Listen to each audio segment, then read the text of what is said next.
ये जो मीम तुमको दिख रहा है, ये समझने के लिए, ये मीम को समझने के लिए तुम्हें सबसे पहले साइक्लोट्रॉन को समझना पड़ेगा कि साइक्लोट्रॉन क्या चीज़ है। ठीक है, तो आपका आज का नेक्स्ट टॉपिक जो है that is cyclotron. Welcome back everyone. और एक मीम है, और एक मीम है, देख लो ये मीम को, पढ़ लो। ये दोनों मीम समझने के लिए तुम्हें सबसे पहले साइक्लोट्रॉन को अच्छे से समझना पड़ेगा, तभी ये न्यू तुमको ध्यान में आएंगे। चलो, this is lecture number 4, this is lecture number 4 और आज हम पढ़ेंगे बच्चों साइक्लोट्रॉन। ये थोड़ा लंबा जा सकता है, लेकिन मैं कोशिश करूँगा इसको 30 मिनट के ऊपर ना लेके जाऊँ। इससे मैं सब कुछ चीज़ें बताऊँगा। साइक्लोट्रॉन क्या है, साइक्लोट्रॉन का प्रिंसिपल क्या है, वर्किंग, कंस्ट्रक्शन और छोटे मोटे 2-3 डेरिवेशंस है इसमें, और क्वेश्चन किस टॉपिक पे पूछते हैं मैं वो भी बता दूंगा आपको। ठीक है, तो ये आज का जो लेक्चर है ये प्रॉपर JEE/NEET और HSC बोर्ड, हमारा जो HSC बोर्ड है उसके लिए है। ठीक है, क्योंकि कंस्ट्रक्शन एंड वर्किंग आपको JEE में तो नहीं पूछेंगे, लेकिन उसके थ्योरेटिकल क्वेश्चन HSC बोर्ड में पूछ सकते हैं, तो इसलिए मैं पूरे टॉपिक आज कवर करूँगा। तो सबसे पहली बात, साइक्लोट्रॉन जो वर्ड है, साइक्लोट्रॉन। अब लेक्चर को स्टार्ट करने से पहले मैं आपको कुछ चीज़ें पहले बता देता हूँ कि भाई ये साइक्लोट्रॉन है क्या चीज़ और ये करता क्या है। ठीक है, अब ज़रा समझो साइक्लोट्रॉन क्या करता है। Cyclotron basically high energy particle या चार्ज पार्टिकल, ऐसा भी कह सकते हैं हम। High energy particle means what, वो एक चार्ज रहेगा, आइदर पॉजिटिव चार्ज या फिर नेगेटिव चार्ज पार्टिकल रहेगा। ठीक है, तो वो high energy charge particle produce करता है। पहला इसका यूज़ है किसका, साइक्लोट्रॉन का। ठीक है, अब साइक्लोट्रॉन में होता क्या है, चलो ठीक है, इसने high energy charge particle generate कर लिया, उसका यूज़ क्या करोगे। और मान लो कि कोई तुम्हारे पास पार्टिकल है जिसके पास बहुत ज़्यादा एनर्जी है, फिर से सवाल आता है सर कितनी एनर्जी है। हाई एनर्जी पार्टिकल मतलब कितनी हाई, तो up to mega electron volt. क्या कहा मैंने, up to mega electron volt.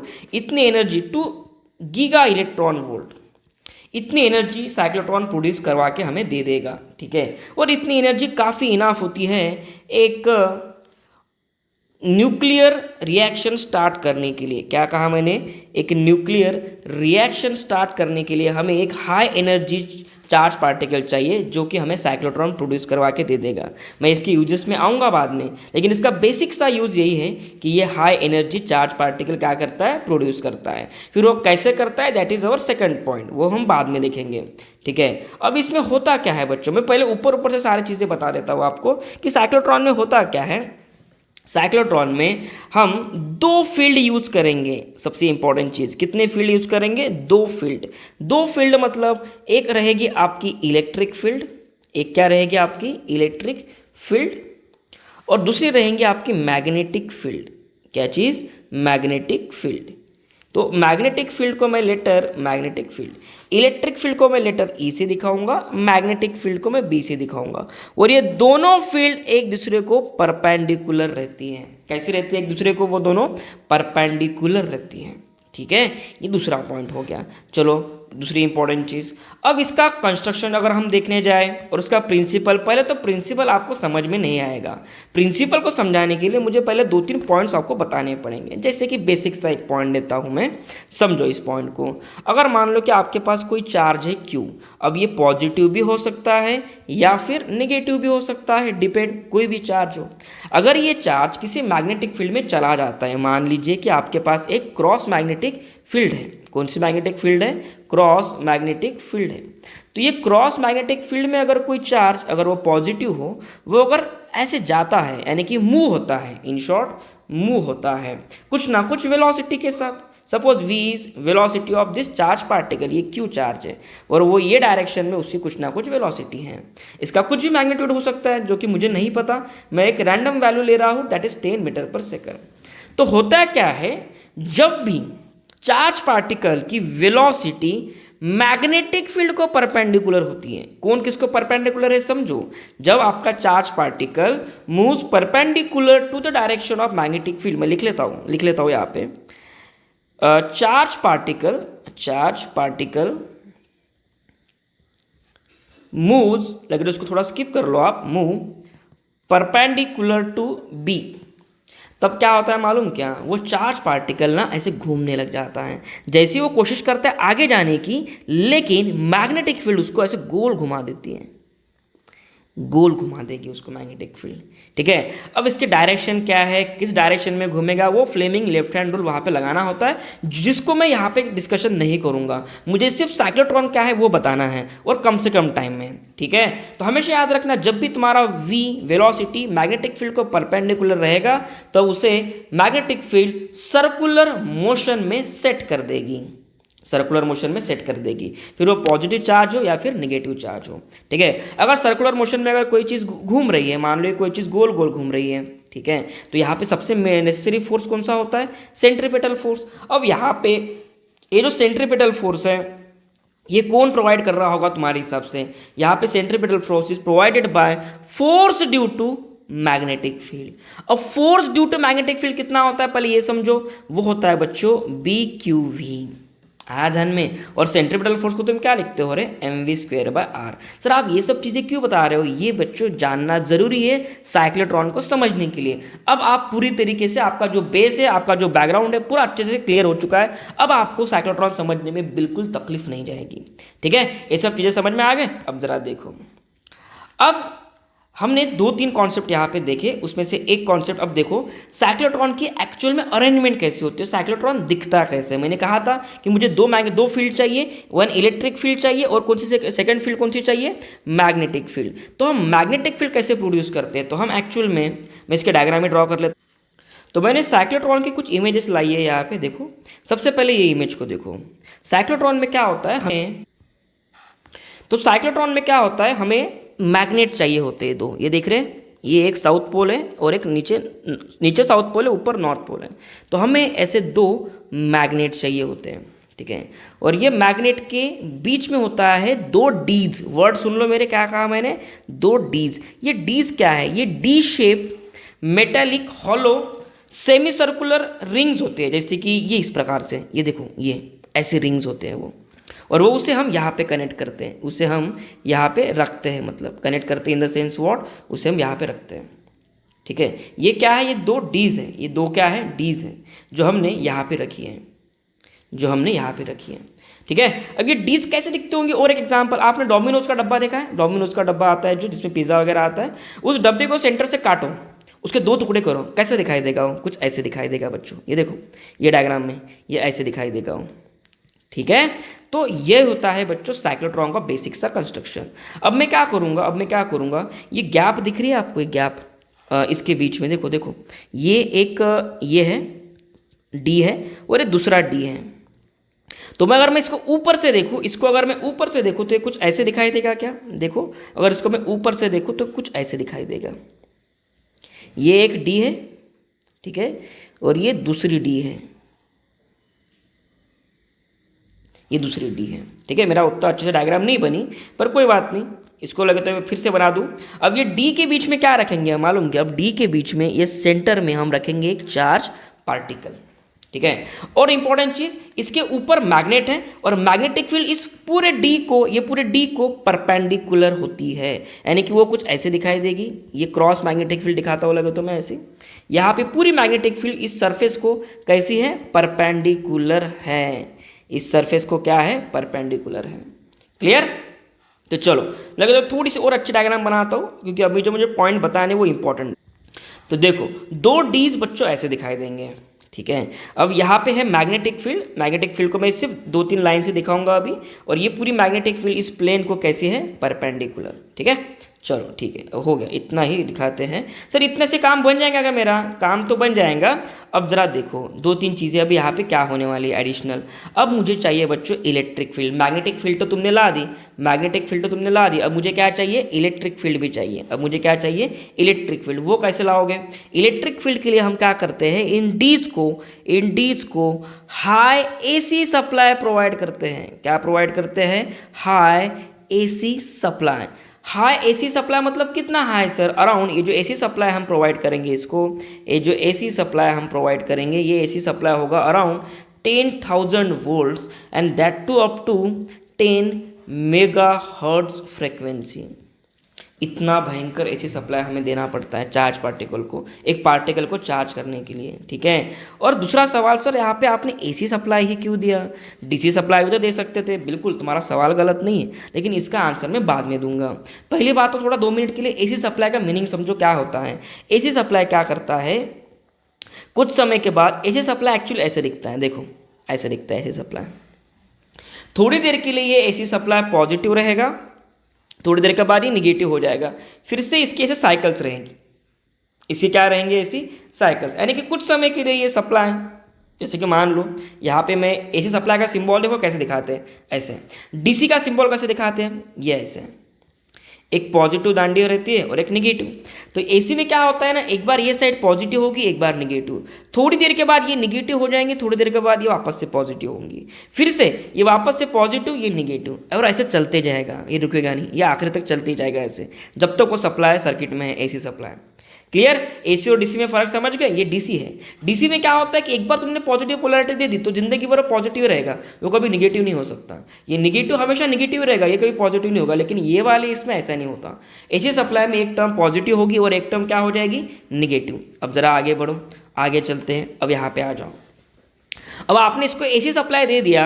अब मान लो कि पहले कुछ सेकंड्स के लिए या कुछ साइकिल्स के लिए यहाँ पे मैं पॉजिटिव मान के चलता हूँ, यहाँ पे निगेटिव। थोड़ी देर के बाद ये एक पॉजिटिव का निगेटिव जो है, यानी कि यहाँ पे पॉजिटिव जो है वो निगेटिव बन जाएंगे और निगेटिव का क्या बन जाएगा, पॉजिटिव। ये थोड़ी देर के बाद होगा। लेकिन फिलहाल में एट प्रेजेंट अज्यूम करो कि यहाँ पे पॉजिटिव सप्लाई आ चुका है और यहाँ पे ये वाले साइड में निगेटिव सप्लाई आ चुका है। इसको मैं नाम भी देता हूँ, इसको मैं नाम देता हूँ D1, इसको मैं नाम देता हूँ D2। D1 D2 क्या है बच्चों, D1 और D2 है तुम्हारे डीज, ठीक है। अब जरा देखो, जैसे मैं पॉजिटिव चार्जेस या सप्लाई दूंगा तो यहाँ पे पॉजिटिव चार्जेस आ जाएंगे, यहाँ पे क्या आ जाएंगे, पॉजिटिव चार्जेस, ठीक है। और यहाँ पे क्या आ जाएंगे बच्चों, निगेटिव चार्जेस। अब मैं क्या करता हूँ, एक पॉजिटिव चार्ज लेता हूँ और इस पॉजिटिव चार्ज को ये सेंटर पे रखता हूँ, ये सेंटर पे रखता हूँ। सर इससे क्या होगा, इसको सेंटर पर रखने से क्या होगा। अब मुझे बताओ यहाँ पे कौन सी फील्ड है, यहाँ पे बच्चों है इलेक्ट्रिक फील्ड। कहाँ से कहाँ होती है इलेक्ट्रिक फील्ड की डायरेक्शन, इलेक्ट्रिक फील्ड की direction always from positive to negative. कहाँ से कहाँ होती है, पॉजिटिव से लेके निगेटिव तक जाती है। एक सेकंड मैं इसको मिटा देता हूँ, चलो ठीक है। इलेक्ट्रिक फील्ड की डायरेक्शन में लिख लेता हूँ यहाँ पे, it's always from positive to negative, ठीक है। ये है डायरेक्शन किसकी, इलेक्ट्रिक फील्ड की।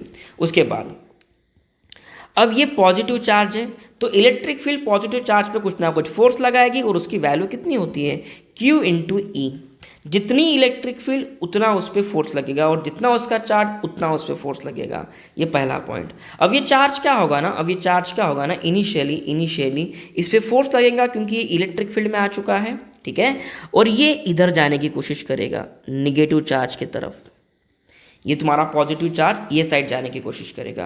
तो इससे क्या होगा, अब मुझे बताओ, ये पॉजिटिव चार्ज इधर तो जा रहा है, यहाँ पे इलेक्ट्रिक फील्ड के साथ और एक फील्ड है, और कौन सी फील्ड है, मैग्नेटिक फील्ड। अब जरा 2 मिनट के लिए इस केस को देखो, ये चार्ज जो है तुम्हारा ऐसे जा रहा है इस डायरेक्शन में, और मैग्नेटिक फील्ड कैसी है, इस चार्ज के वेलोसिटी को परपेंडिकुलर है। अगर ऐसे हो गया तो ये चार्ज, अब आगे क्या होगा इस चार्ज का, अब आगे ये चार्ज तुम्हारा जैसे इधर तक गया वो मैग्नेटिक फील्ड इसे गोल घुमा देगी, यानी कि कुछ ऐसे है।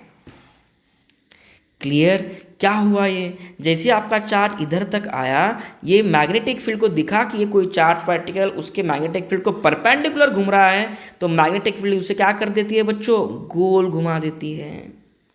क्लियर, अब तुम्हारा चार्ज पार्टिकल पहले यहाँ था, अब वो कहाँ पे आ गया, यहाँ पे आ गया। जैसे वो यहाँ पे आ जाएगा, उसकी जो ये पोलैरिटी थी जो हमने 2 मिनट पहले ड्रॉ करी, ये पूरी चली जाएंगी। अब यहाँ पे बच्चों, यहाँ पे पोलैरिटी रिवर्स हो जाएंगे। मैंने कहा था ना, थोड़ी देर तक ये पॉजिटिव रहेगा, थोड़ी देर के बाद ये क्या हो जाएगा, निगेटिव। अब ये क्या हो जाएगा बच्चों, पॉजिटिव। तो यहाँ पे अब आ जाएगा निगेटिव, और यहाँ पे क्या हो जाएंगे, सभी पॉजिटिव एंड पॉजिटिव्स। आया ध्यान में, एक कुछ जगह पे पॉजिटिव, कुछ जगह पे निगेटिव। क्लियर। अब देखो, अब ये चार्ज पार्टिकल ना यहाँ तक तो आ गया, लेकिन एक मोमेंटम रहेगा उसके पास, तो वो रुकेगा नहीं, थोड़ा आगे आएगा, यहाँ तक आ जाएगा। फिर से वो किसके बीच में आ गया रे, 2 पॉजिटिव और निगेटिव चार्जेस के बीच में। अब ये चार्ज जो है आपका, ये पॉजिटिव चार्ज है। अब इलेक्ट्रिक फील्ड की डायरेक्शन ऑलवेज कहाँ से कहाँ होती है, पॉजिटिव टू निगेटिव होती है। कहाँ से कहाँ होती है? Always positive to negative. पहले के केस में इलेक्ट्रिक फील्ड का डायरेक्शन कैसी थी देख लो, पहले के फील्ड में इलेक्ट्रिक डायरेक्शन ऐसी थी, लेकिन अब क्या हो चुका है ना, चार्जेस की पोलैरिटी बदल गई, ये पॉजिटिव हो गया, ये निगेटिव हो गया। तो अब इलेक्ट्रिक फील्ड का डायरेक्शन देख लो, ये है, this is the direction of electric field. अब मुझे बताओ इस पर फिर से फोर्स लगेगा, अगर इस पर फिर से फोर्स लग गया बच्चों तो ये कहाँ जाएगा? अभी ये निगेटिव चार्ज की तरफ जाएगा, क्योंकि ये कौन सा चार्ज है? पॉजिटिव चार्ज है, तो ये आगे जाएगा ऐसे। और जैसे ये आगे गया फिर से मैग्नेटिक फील्ड उसको क्या कर देंगी? गोल घुमा देंगी, लेकिन इस बार उसकी रेडियस बढ़ जाएंगी, इस बार उसकी रेडियस क्या होगी? बढ़ जाएगी, ये फिर से यहाँ तक आएगा। अब फिर से क्या होगा सर? अब बच्चों फिर से ये पोलैरिटी जो हमने 2 मिनट पहले रखी थी, ये फिर से पोलैरिटी चेंज हो जाएगी, ये पोलैरिटी क्या हो जाएगी? चेंज हो जाएगी, यानी कि यहाँ पे फिर से पॉजिटिव पॉजिटिव पॉजिटिव आएगा और यहाँ पे निगेटिव निगेटिव निगेटिव निगेटिव आएगा। ठीक है, अब ये चार्ज पार्टिकल तुम्हारा कुछ ऐसे हैं,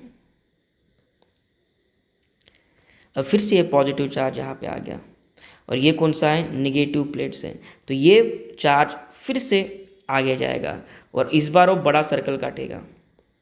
आया ध्यान में? इस बार वो क्या करेगा? बड़ा सर्कल काटेगा और यहाँ पे एक एग्जिट की एंट्री होती है, मतलब यहाँ से तुम्हारा चार्ज पार्टिकल जैसे ही आएगा चला जाएगा, एग्जिट होगा। तो बेसिकली हो क्या रहा है यहाँ पे जो तुम्हारा साइक्लोट्रॉन है, वो किसी भी चार्ज पार्टिकल को गोल गोल गोल गोल गोल गोल घुमा के बाहर फेंक देता है और इससे क्या होगा? इससे उसकी स्पीड बहुत ज़्यादा बढ़ जाती है और उसके पास बहुत ज़्यादा काइनेटिक एनर्जी आ जाती है, बहुत ज़्यादा काइनेटिक एनर्जी आ जाती है। यही तो है साइक्लोट्रॉन का फंक्शन, ऐसे ऑपरेट करता है वो। पहला मीम देखो तेरा 2 मिनट के लिए जो मैंने बनाया था, ये था वो मीम। क्या कहा कह रहा है ये? Charge particle inter in a cyclotron, साले को घुमा घुमा के उड़ा देंगे। यही तो हुआ, ये चार्ज पार्टिकल को उसने इतना ज़ोर ज़ोर से घुमाया कि ये चार्ज पार्टिकल सीधा बाहर चला गया, उसकी स्पीड बहुत ज़्यादा हो गई, स्पीड बढ़ने से काइनेटिक एनर्जी बहुत ज़्यादा हो गई। सिंपल, ठीक है। अब ज़रा कैलकुलेशंस करते हैं, अब हम समझते हैं, मेन टॉपिक पे आते हैं। अब इसके मेन टॉपिक पे आते हैं, दैट इज़ इसके बारे में थ्योरी लिखते हैं। तो पहला पॉइंट हम लिखेंगे प्रिंसिपल। अब ज़रा देखो बच्चों, अब आपको एचएससी बोर्ड में जो पॉइंट लगते हैं वो मैं यहाँ पे डिस्कस कर लूँगा। तो प्रिंसिपल क्या चाहिए हमें? प्रिंसिपल क्या होता है साइक्लोट्रॉन का? बड़ा ही सिंपल सा प्रिंसिपल है। An ion when move in a magnetic field perpendicular to it. Magnetic field उसको क्या कर देती है? मैग्नेटिक फील्ड उसको सर्कुलर मोशन में सेट कर देती है। It magnetic field put the charge in circular motion. ये है बच्चों प्रिंसिपल किसका? साइक्लोट्रॉन का। जब भी एक पॉजिटिव चार्ज मैग्नेटिक फील्ड के परपेंडिकुलर डायरेक्शन में मूव होने की कोशिश करेगा, मैग्नेटिक फील्ड उसको क्या कर देगी? सर्कुलर मोशन में ला देगी। सिंपल सा उसका क्या हो गया ये प्रिंसिपल, ठीक है। और आगे बढ़ते तो फिर यहाँ पे इलेक्ट्रिक फील्ड का काम क्या था? इलेक्ट्रिक फील्ड यहाँ पे उस चार्ज पार्टिकल को एक्सेलरेट करती है। Electric field accelerates charge particle, यानी कि उसकी स्पीड बढ़ाती है। Charge particle accelerate charge particle, उसकी जो स्पीड है वो बढ़ाने का काम कौन करता है? Electric field. उसको गोल गोल घुमाने का काम कौन करता है? Magnetic field. ये ध्यान में आ रहा है चीज़ें? चलो अब आगे बढ़ते, अब इससे कंस्ट्रक्शन और वर्किंग में देखते, कंस्ट्रक्शन एंड वर्किंग। और यहाँ पे मैं आपको 2-3 डेरिवेशन दे दूंगा। देखो कंस्ट्रक्शन में क्या था हमारे पास? 2 यहाँ पे क्या थे? डीज थे। It consist of 2 dees, D1 and D2। सबसे पहला पॉइंट तो हम यही लिखेंगे, it consist of 2 D shape. चलो इसको थोड़ा मिटा देते हैं, D shape. It consist of 2 D shape hollow metallic boxes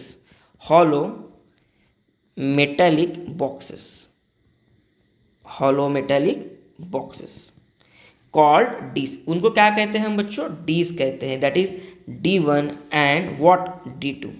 clear? चलो आगे बढ़ते हैं। ये तो हो गया हमारा बेसिक सा क्या कहेंगे उसको, डीज के बारे में एक्सप्लेनेशन, क्या सिर्फ इतना ही कंस्ट्रक्शन है उसका? नहीं, साथ में ही साथ यहाँ पे कितनी मैग्नेटिक कितनी फील्ड होती है? There are two field. It is a combination of, ऐसा लिख सकते हैं हम, it is a combination of, it is a combination of two fields. पहली इलेक्ट्रिक फील्ड, जिसे किसने प्रोड्यूस किया था? Electric field produce by AC supply, produce by AC supply. और कितना मैग्नीट्यूड का? इट मीन्स कितना वोल्टेज था उसका? It means up to 10,000 volt and 10 mega hertz frequency, इतना उसकी रेंज रहती है, ठीक है। और ये किसको अप्लाई किया जाता है? It is applied between two plates, two dees, it is applied between two dees. Simple. चलो second point, also magnetic field कैसे प्रोड्यूस करोगे? परमानेंट मैग्नेट के यूज करके। And permanent magnet produces, permanent magnets are used to produce high magnetic field, around, अगर किसने value पूछ ली तो 1.5 Tesla के आसपास की मैग्नेटिक फील्ड हम यूज करते हैं, ठीक है। तो ये था बेसिक सा कंस्ट्रक्शन उसका, ठीक है, ये था बेसिक सा कंस्ट्रक्शन। अब दूसरा एक सवाल रहता है सर कि ये जो पॉजिटिव चार्ज दो डीज के बीच में आया, ये कहाँ से आया, है ना? ये पॉजिटिव चार्ज कहाँ से आया? तो ये पॉजिटिव चार्ज बच्चों, एन आयन लिख लो अभी, next point, an ion is produce by ionization of gas. यहाँ की जो गैस रहेंगे उसको अपन क्या करेंगे? आयोनाइज कर लेंगे और वहाँ पे एक पॉजिटिव चार्ज को प्रोड्यूस कर लेंगे by ionization of gas. Simple. अब बच्चों बात करते हैं थोड़ा इसके कैलकुलेशंस में। आपको पूछा जाता है टाइम पीरियड ऑफ साइक्लोट्रॉन। सबसे पहला इंपॉर्टेंट पॉइंट यही होता है, टाइम पीरियड ऑफ साइक्लोट्रॉन। अब यहाँ पे देखो टाइम पीरियड ऑफ साइक्लोट्रॉन कैसे निकालोगे? वो साइक्लोट्रॉन क्या कर रहा है एक्चुअली? साइक्लोट्रॉन तुम्हारा गोल गोल घूम के ऐसे बाहर निकल जाएगा। तो गोल गोल घूमने के लिए कौन सा फोर्स चाहिए होता है? सेंट्रीपिटल फोर्स, जो मैंने शुरुआत में बताया था। और सेंट्रीपिटल फोर्स यहाँ पे कौन प्रोवाइड कर रहा है? तो यहाँ पे मैग्नेटिक फील्ड प्रोवाइड कर रही है, इलेक्ट्रिक फील्ड नहीं। इलेक्ट्रिक फील्ड उसका खाली एक्सेलरेट कर रही है, उसकी स्पीड बढ़ा रही है, लेकिन गोल घुमाने का काम कौन कर रहा है? Magnetic field. तो यहाँ से मैं लिख सकता हूँ B q v, magnetic field is what? B q v sine theta. लेकिन साइन थीटा कितना आएगा? साइन थीटा यहाँ पे 90 रहेगा, वेलोसिटी और बी के बीच में एंगल 90 रहेगा, तो साइन 90 इज 1। क्लियर? तो सेंट्रीपिटल फोर्स को मैं लिख सकता हूँ एम आर ओमेगा स्क्वायर। चलेगा ऐसे लिखा तो? चलो ठीक है, क्योंकि यहाँ से मुझे क्या चाहिए? यहाँ से मुझे टाइम पीरियड का एक रिलेशन चाहिए, ठीक है। चलो उससे भी बेटर, पहले तो मुझे वेलोसिटी का रिलेशन निकालना पड़ेगा, that is m v square by are.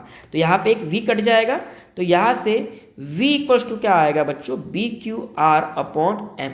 क्या आ जाएगा? B Q R upon m. हमें एक सर्कुलर मोशन में एक रिलेशन पता है, that is v equals to r omega. तो इसे मैं यहाँ पे पुट कर देता हूँ, तो मैं लिख सकता हूँ r omega equals to B Q R upon m. R cancel, तो यहाँ पे ओमेगा को मैं और एक चीज़ लिख सकता हूँ, क्या? Omega is 2 pi upon T. तो ओमेगा को मैं अगर ऐसा लिख दूँ 2 pi upon T equals to B Q upon M, तो यहाँ पे टाइम पीरियड का फॉर्मूला क्या होगा? 2 pi M upon B Q, equation number 3। और ये होता है बच्चों टाइम पीरियड ऑफ साइक्लोट्रॉन। क्या होता है? Time period of cyclotron. मतलब उसको अगर वो यहाँ से निकला और वापस से जब ये ऐसे आएगा, सर्कल देखो, सर्कल मतलब प्रॉपर सर्कल तो नहीं होगा, हेलिकल पाथ कवर होगा, तो वापस से यहाँ पे जब वो आएगा, इसको कहते हैं टाइम पीरियड ऑफ साइक्लोट्रॉन। कितना लग रहा है वो? That is 2 pi M upon B q. यही से मैं फ्रीक्वेंसी भी तो निकाल सकता हूँ। फ्रीक्वेंसी क्या होती है? Always frequency is 1 upon time period, यानी कि टाइम पीरियड का रेसिप्रोकल होती है, और which is 2 pi M, sorry इसका रेसिप्रोकल ले लो, that is B Q upon what? 2 pi M. ये होगी आपकी frequency. Frequency always in what? Hertz, ठीक है। ये सेकंड डेरिवेशन हो गया। अब एक सवाल अक्सर सवाल पूछते हैं कि बताओ कि ये दो डीज हैं, ये दो क्या है? डीज हैं। जब तुम्हारा चार्ज पार्टिकल यहाँ से इंटर करेगा और जब वो घूम के आएगा ऐसे, ये सेमी सर्कल पाथ दिख रहा है, ये सेमी सर्कल पाथ, इसको कितना टाइम लगेगा, सेमी सर्कल पाथ को, सेमी सर्कल पाथ को कितना टाइम लगेगा। तो जो भी आपने टाइम पीरियड निकाला है, टाइम पीरियड मतलब ये कंप्लीट सर्कल का है, और हमें किसके लिए चाहिए, सिर्फ हाफ सर्कल के लिए या सेमी सर्कल के लिए। तो सेमी सर्कल के लिए टाइम क्या होगा, इसका आधा कर दो, यानी कि time require to cover semi circular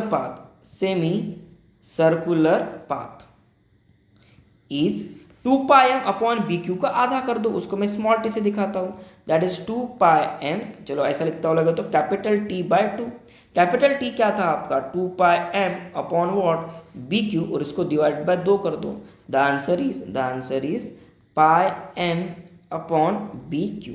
ये हो गया बच्चों time require to complete semi circular path. इसको भी ऐसा भी कह सकते हैं, time require to reverse electric field, time require to reverse electric field. आया ध्यान में, time require to reverse electric field कितना टाइम होता है, वो πm अपॉन बी क्यू। मैं लिख के देता हूँ, HSC बोर्ड में अगर सवाल आया तो वो इसी पॉइंट पे आएगा। HSC बोर्ड पे अगर सवाल आया बच्चों तो वो इसी पॉइंट पे आएगा, time require to reverse the electric field क्या होगा, तो उसका आंसर होता है πm अपॉन बी क्यू। और मोस्टली बच्चे यहीं पे गलती कर देते हैं, वो 2πm अपॉन बी क्यू समझ के चल जाते हैं। ठीक है, चलो ये हो गया इसके डेरिवेशंस। अब आखिरी डेरिवेशन बचता है, हमें चाहिए होता है काइनेटिक एनर्जी। काइनेटिक एनर्जी कि जब भी इलेक्ट्रॉन या चार्ज पार्टिकल जब ये बाहर निकलेगा तो इसके पास ट्रिमेंडस वेलोसिटी होगी। तो ट्रिमेंडस वेलोसिटी होगी मतलब इसके पास बहुत ज़्यादा काइनेटिक एनर्जी होगी, और वो कितनी होगी, so kinetic energy of charge particle in a cyclotron, of charge particle in a cyclotron is given by, क्या होता है काइनेटिक एनर्जी का बेसिक फॉर्मूला क्या पता है तुम लोगों को, that is half M V का स्क्वायर। वेलोसिटी का फॉर्मूला देखो यहाँ पे मैंने लिखा था, 2 मिनट पहले मैंने वेलोसिटी का फॉर्मूला डिराइव किया था, ये रहा, ये velocity is what B Q R upon M, डालो यहाँ पे, velocity is what B Q R upon M, side में लिखता हूँ मैं, velocity is B Q R upon M. तो यहाँ पे डालता हूँ वैल्यू में हाफ एम, वी का स्क्वायर मतलब B square Q square R square upon M का स्क्वायर, तो ये इसके साथ कट गया, तो ये क्या आएगा answer, half B square Q square R square upon M. So this is the kinetic energy, this is what kinetic energy. ठीक है, तो काइनेटिक एनर्जी का बच्चों ये फॉर्मूला रहेगा। अब और एक इंपॉर्टेंट सवाल है इसका कि सर यहाँ पे रेडियस देखो ना, रेडियस कांस्टेंट का है, वो पहले गोल घूम रहा है, बढ़ती जा रही है रेडियस उसकी। तो काइनेटिक एनर्जी लेते समय कौन सी रेडियस लेना, जब वो एग्जिट करेगा बच्चों, जब वो एग्जिट करेगा तुम्हारा चार्ज पार्टिकल यहाँ से, जब वो एग्जिट करेगा वो टाइम पे उसकी रेडियस क्या थी वो लेना होता है। यानी कि इसी फॉर्मूले में क्या होगा, kinetic energy equals to half B square Q square, ये आर जो है बस यहाँ पे लिखना होता है आर मैक्स का square divided by M. Clear, तो kinetic energy is directly proportional to R max का स्क्वायर। तो यहाँ पे ये ऐसा काइनेटिक एनर्जी का सिंपल सा फॉर्मूला बनता है। क्लियर, ज़्यादा कोई डिफिकल्ट नहीं था, बहुत आसान था ये चीज़, तो ठीक है। अब ये साइक्लोट्रॉन के यूजेस बता दो सर हमें। यूजेस बच्चों बहुत हैं, मतलब इसके बेसिक 2-3 यूजेस जो है जो हमें पेपर में लिखने होते हैं वो मैं पहले एक्सप्लेन कर देता हूँ। देखो, तो साइक्लोट्रॉन क्या करता है, हमें continuous stream of accelerated charge particle देता है। पहली बात मैं लिख लेता हूँ पहले, इट सप्लाइज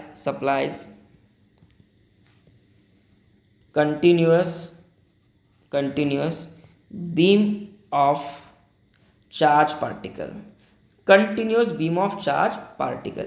क्यों कंटिन्यूस बीम, इतना बड़ा तुम सेटअप करते हो ना साइक्लोट्रॉन का, वो सिर्फ एक चार्ज पार्टिकल को घुमाने के लिए नहीं होता, एक के बाद ऐसे नंबर ऑफ चार्ज पार्टिकल निकलेंगे, तो वो कुछ ऐसे दिखाई देंगे, ये निकले चार्ज पार्टिकल एक के बाद, तो ऐसे बीम निकलेंगी पूरी चार्ज पार्टिकल की। क्या निकलेंगी, बीम। एक बंदूक से AK-47 से गोलियां कैसे निकलती है, सेम उसी प्रकार है चार्ज पार्टिकल की बीम निकलेंगी। Second point, it is use to produce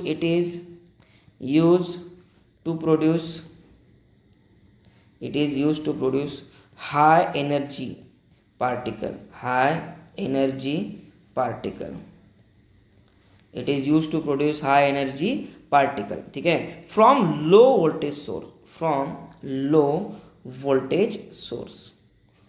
कम से कम वोल्टेज सोर्स में हमें बहुत ज़्यादा एनर्जी मिलती है। आपको लग रहा होगा कि 10,000 वोल्ट फिर बहुत ज़्यादा है, नहीं। जितनी एनर्जी वो चार्ज पार्टिकल देता है ना साइक्लोट्रॉन में, उससे कई गुना एनर्जी, मतलब कई गुना कम एनर्जी हम उसे देते हैं, ठीक है। तो चलो उसके बाद और एक इम्पॉर्टेंट चीज़ होती है इसमें, एक और पॉइंट होता है, लेकिन जितने इसके यूजेस है उतने इसके लिमिटेशंस भी है बच्चों। लिमिटेशंस देख लेते हैं साइक्लोट्रॉन के। देखो साइक्लोट्रॉन की लिमिटेशंस देख लेते हैं। सबसे पहला इसका लिमिटेशन जो है कि ये अनचार्ज पार्टिकल को एक्सेलरेट नहीं कर सकता। Can not accelerate अनचार्ज particle, can not accelerate अनचार्ज particle. यानी कि कोई पार्टिकल बिल्कुल चार्ज नहीं, जैसे कि कोई न्यूट्रॉन है, न्यूट्रॉन को तो ये बिल्कुल ही एक्सेलरेट नहीं करेगा, क्योंकि उसके पास अगर चार्ज ही नहीं है। अगर मैं न्यूट्रॉन को यहाँ रख दूँ और यहाँ पे पॉजिटिव और नेगेटिव इलेक्ट्रिक फील्ड प्रोड्यूस भी कर दूँ, तो भी ये न्यूट्रॉन मूव नहीं होगा ना रे।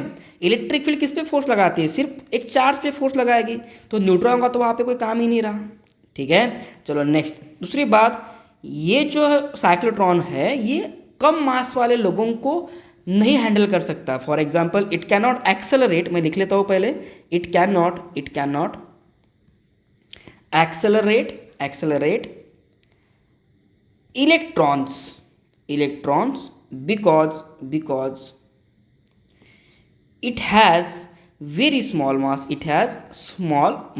ऐसा लिखता लगा तो स्मॉल मास, ठीक है। अब ऐसा क्यों हुआ? देखो जरा, हम वेलोसिटी का इक्वेशन निकालते हैं। वेलोसिटी का इक्वेशन क्या था? BQ/m।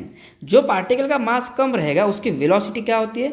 ज़्यादा होती है। ये किसके केस में? साइक्लोट्रॉन की बात कर रहा हूँ। अगर मैं प्रोटॉन और इलेक्ट्रॉन को कंसिडर करूँ तो प्रोटॉन का मास बहुत ज़्यादा होता है। Mass of proton is greater then mass of electron. अगर मास ऑफ प्रोटॉन ग्रेटर है इलेक्ट्रॉन से, तो वेलोसिटी जो रहेगी प्रोटॉन की वो कंपेरेटिवली इलेक्ट्रॉन से कम रहेगी, यानी कि velocity of proton is less than velocity of electron. और होता क्या है, अगर स्पीड ज़्यादा ही अगर स्पीड बढ़ गई तो साइक्लोट्रॉन उसको हैंडल नहीं कर पाएगा, उसकी एनर्जी ट्रिमेंडस बढ़ जाएगी, वो डिफिकल्ट हो जाएगा। इतने हेवी चार्ज पार्टिकल, मतलब क्या कर सकते हैं, उसको ज़्यादा एनर्जेटिक पार्टिकल को हैंडल करना बहुत डिफिकल्ट हो जाता है, ठीक है। वो दूसरी इंपॉर्टेंट चीज़ ये भी होती है कि वो जो तुम्हारा पार्टिकल है, जो तुम्हारा इलेक्ट्रॉन है, वो इन फेज नहीं रह पाता। Electron cannot remain in phase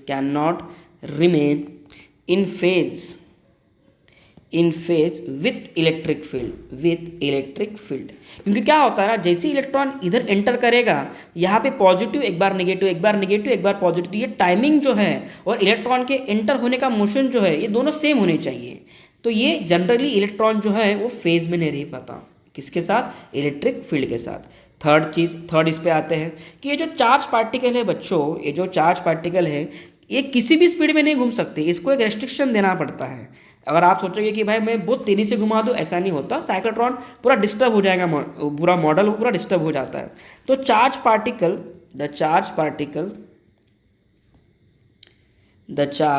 particle can not move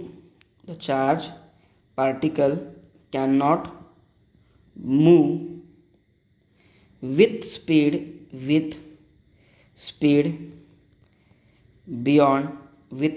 beyond certain limit। किसी एक लिमिट को क्रॉस नहीं कर सकता है वो, certain limit in the cyclotron, ठीक है। तो ये उसके एक सिंपल से 3 ड्रॉबैक्स थे, 3 क्या कह सकते हैं उसको अपन, लिमिटेशंस थे। बाकी इस टॉपिक में ज़्यादा कुछ है नहीं। बाकी इस पे जो क्वेश्चन बनते वो भी इतने डिफिकल्ट नहीं होते। सिंपल मैंने 3 चीज़ें बताया था आपको, that is kinetic energy, time period and frequency of cyclotron. ये 3 ही टॉपिक पे सवाल बनता है। क्लियर? तो चलो, वीडियो अच्छा लगा होगा बच्चों तो इस वीडियो को लाइक ज़रूर कर देना, चैनल को सब्सक्राइब ज़रूर कर देना। Thank you so much everyone.